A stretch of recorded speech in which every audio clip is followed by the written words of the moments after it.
Salut les amis, j'espère que vous allez bien. On se retrouve déjà pour le défi numéro 2 de l'été. Je vous demande donc d'interpréter le mood board que je vous mets à l'écran. Donc il faut s'inspirer des couleurs et des images que l'on voit. Je prends un pochoir mood board et un pochoir avec des motifs comme ça qui me font penser à des espèces de soleil.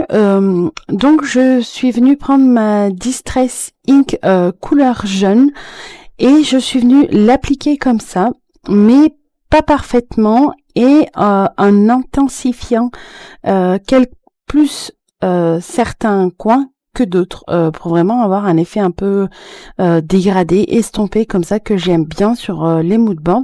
Donc je déplace un peu mon pochoir parce qu'il n'est pas assez grand par rapport à mon moodboard. Donc moi j'ai décidé de réaliser un moodboard sur du papier un peu mix média et format A5 et enfin de taille A5 et au format portrait. Je décide de faire les contours au feutre fin noir. Donc là c'est un Pigma Micron, j'ai pris une pointe assez fine, je crois 2 ou 3, mais vous allez voir que je vais faire une petite boulette et je vais essayer de cacher ma petite boulette du jour. Quand je fais des moodboards, j'aime bien que les cases soient bien marquées. Je n'aime pas quand il n'y a pas les contours noirs, en fait, noirs ou d'une autre couleur, hein, peu importe, mais j'aime que les cases soient extrêmement bien marquées pour bien définir justement le moodboard. Voilà ma petite erreur, j'ai tracé un trait alors qu'il n'y en avait pas dans mon moodboard. Je m'en aperçois, je me dis mince. L'avantage, c'est que bien souvent, dans le scrap ou les loisirs créatifs, on peut retomber sur ces deux pattes et s'arranger tant bien que mal et comme on peut de ces petites bêtises et de ces petites erreurs. Là, vous allez voir, je vais essayer justement de faire quelque chose que j'avais pas du tout prévu dans mon moodboard.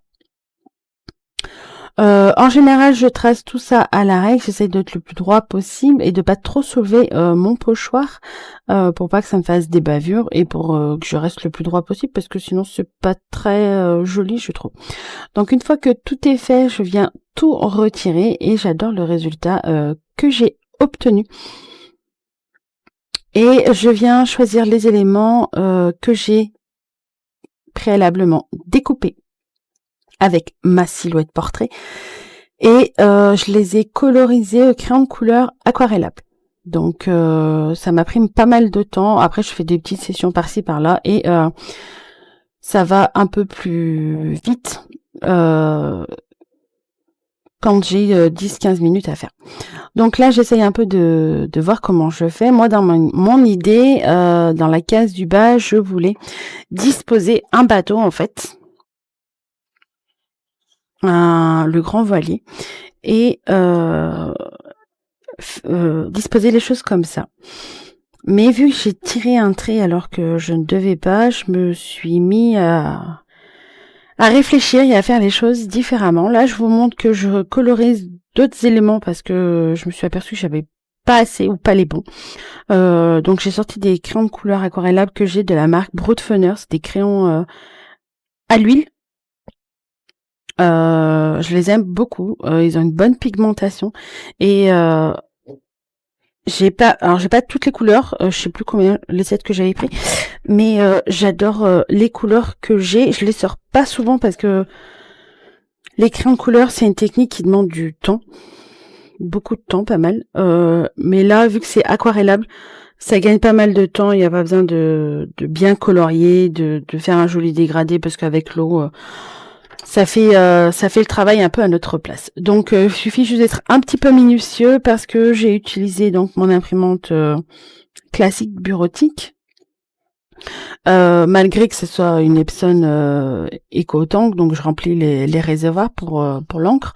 Ça n'empêche pas que si je mets trop d'eau, bien évidemment ça bave. L'encre de l'imprimante va baver, ce n'est pas adapté pour.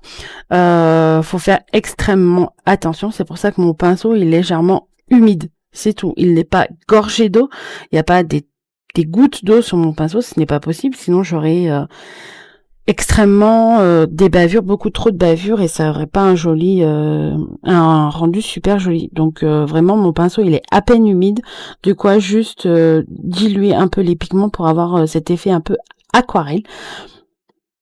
Donc là je continue toujours ma colorisation. En fait, déjà quand j'ai colorié les premiers éléments, je savais qu'est-ce que j'allais utiliser. C'est pour ça que vous me voyez en colorier dans la vidéo, parce que j'avais pas du tout prévu d'utiliser cela. Mais vu que j'ai tiré un trait et que, vu que c'est du feutre Pigmamicron, c'est indélébile. Je voyais pas comment camoufler la chose à part y coller du papier dessus, mais vu que je voulais pas coller des papiers à motifs par dessus, je me suis dit que j'allais essayer de détourner ma bêtise.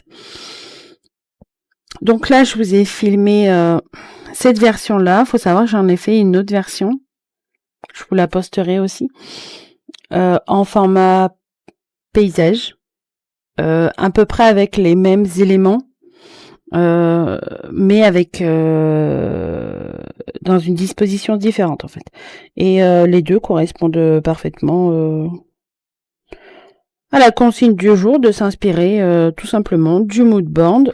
Après, libre à vous, là j'ai principalement utilisé la collection sardine et citron, mais bien entendu libre à vous d'utiliser n'importe quelle collection de la marque, ça marche aussi. Vous n'êtes pas obligé d'utiliser la dernière collection. Vous pouvez très bien utiliser les autres collections estivales d'avant. Ça, ou même les mixer entre elles, ça ne me pose absolument pas de soucis. Ce n'est pas ça la consigne. Vraiment, là, la consigne, c'est de respecter simplement l'inspiration du mood board. C'est tout.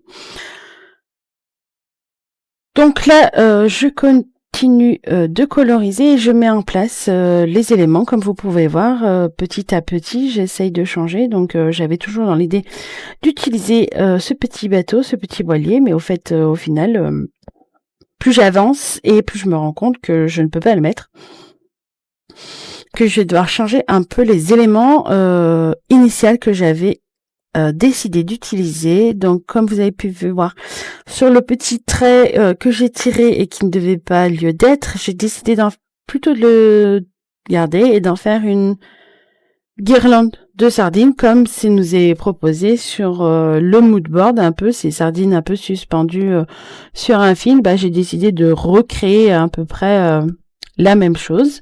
Je redispose donc des branchages de feuillage et de citron, sachant que j'avais pas décidé d'en mettre autant au début.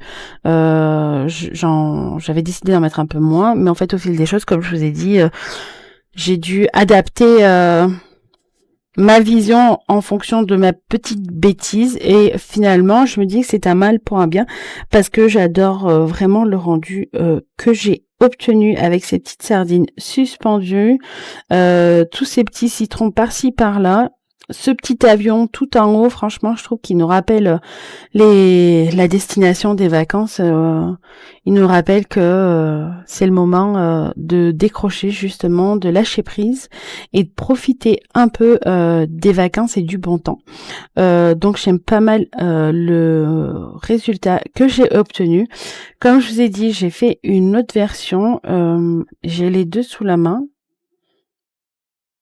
Je sais pas lesquels des deux je préfère. Franchement, mon cœur penche, mais j'aime beaucoup les deux que j'ai fait. Là, je vous montre que je colle tout avec de la colle liquide, parce que c'est beaucoup plus simple. Si j'aurais mis du double face, ou ça aurait été beaucoup trop compliqué. Là, je mets de la colle liquide de chez Action. Celle-là, elle colle très très bien. Faut juste pas en mettre trop, parce que même si elle sèche transparent, il n'y a pas de souci. On a tendance quand même un peu à la voir comparé à d'autres marques, mais sinon en ajustant la colle juste qu'il faut, ça colle parfaitement bien. Elle ne gondole pas, sachant que là le papier de base sur lequel je fais un mood board, c'est un papier Pantone multi technique, et j'ai découpé mes mes embellissements, mes tampons digitaux sur du papier 160 grammes. Clairefontaine 160 grammes. Donc ils sont pas hyper fins non plus, donc il n'y a pas de quoi à ce que ça gondole. Au contraire, ça maintient bien. C'est rare que j'utilise en dessous de 160 grammes. En général, tout ce que je fais, que ce soit les mini-albums ou bien même les découpes comme ça de tampons, c'est minimum 160 grammes. J'utilise pas moins. J'en ai un 120 grammes, mais je me rends compte que c'est beaucoup trop fin. C'est pas vraiment adapté pour le scrap, donc je l'utilise très peu. C'est minimum du 160 grammes, sachant que mon imprimante, elle accepte jusqu'à 200, voire 250 grammes, il me semble. Donc, j'ai un large panel quand même pour me faire plaisir. Donc là, je colle tous les éléments un par un. Ce qui est le plus fastidieux dans les mood boards, je dirais, c'est vraiment de choisir les emplacements de chaque chose pour créer une certaine harmonie et pour pas que ça fasse trop vite fait brouillon, qu'il y ait trop d'éléments. Moi, j'aime pas ça. J'aime quand ça soit un peu aéré et pas trop surchargé. On arrive bientôt à la fin du mood board. Si tu veux participer au défi de l'été, n'hésite pas à rejoindre le groupe Milly l'a fait sur Facebook. Il y aura toutes les consignes et tu pourras ainsi participer. N'hésite pas à t'abonner, commenter et partager et mets un petit like, ça fait toujours plaisir. Et je te dis à bientôt pour une nouvelle vidéo. Bye bye!